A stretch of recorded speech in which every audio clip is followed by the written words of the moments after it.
Sebelum mulai jangan lupa dukung dan subscribe channel kami. Nah, ciri-ciri orang yang jatuh cinta kira-kira apa nih? Mas-mas yang bisa jawab ini. Orang jatuh cinta tuh ciri-cirinya apa? Aktsara dzikrah, sering nyebut kekasihnya.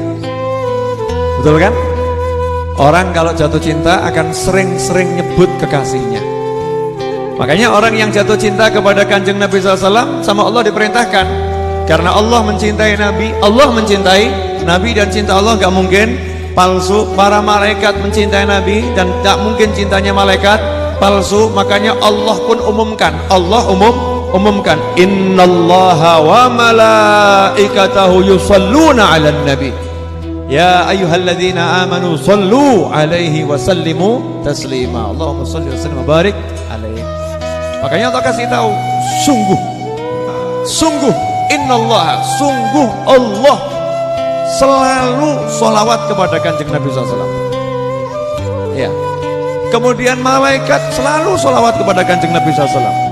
Kalian yang aku beriman, ya ayyuhalladzina amanu, hei kalian orang-orang yang aku beriman, sallu alaihi wasallimu taslima. Allahumma shalli wa sallim wa barik alaihi. Kalian harus sholawat dan salam sebanyak mungkin kepada Kanjeng Nabi Muhammad sallallahu alaihi wasallam. Jadi orang yang cinta aktsara dzikrah. Jadikan simbol-simbolnya orang cinta pada Rasulullah adalah orang yang banyak sholawat. Palsu, demi Allah palsu. Galak saya. Demi Allah palsu. Orang yang aku cinta pada Nabi tapi dia tidak mau banyak sholawat kepada Rasulullah SAW. Palsu cinta. Kalau benar-benar cinta, dia pasti akan suka bersolawat kepada Nabi Muhammad sallallahu alaihi wasallam. Ciri yang kedua, siapa yang mencintai sesuatu, itu pasti kangen.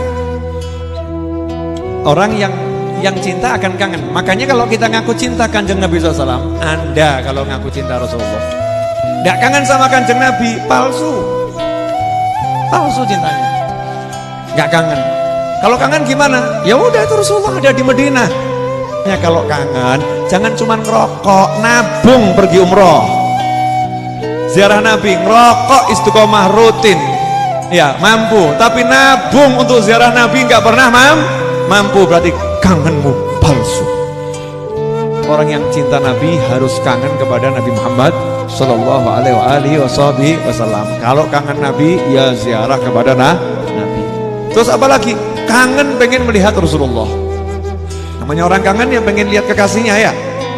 Nah pertanyaannya, mohon maaf, dan jawabannya insya Allah saya nggak salah.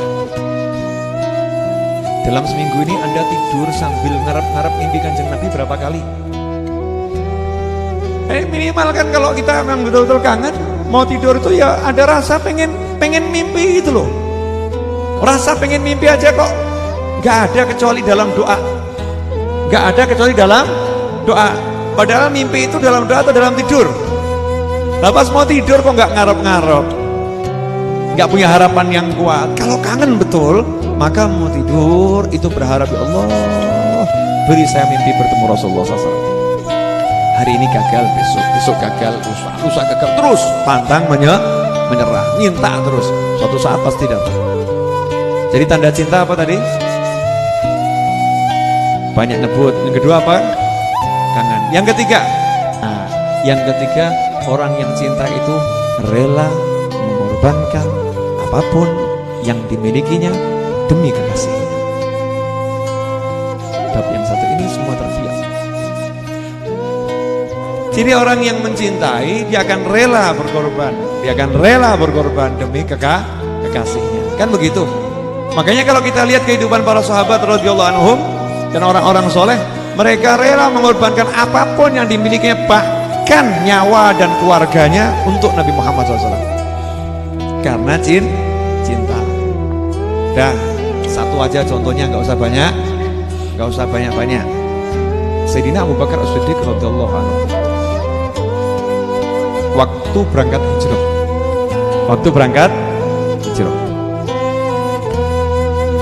Hijrah dari Mekah ke Madinah itu kan perjalanan yang tidak mudah. Di masa itu ya, perjalanan yang tidak mudah karena harus menghindari kejaran orang-orang yang pengen membunuh Nabi Muhammad SAW.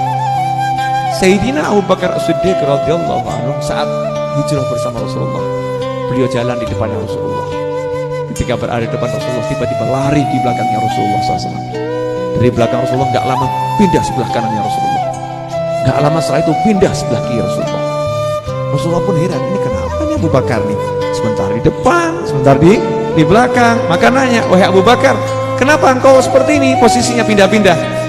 Maka beliau menjawab radhiyallahu anhu, saya itu kalau tadi ingat di depan ada musuh yang akan menyerang kamu wahai Rasulullah, maka saya pun maju ke depan.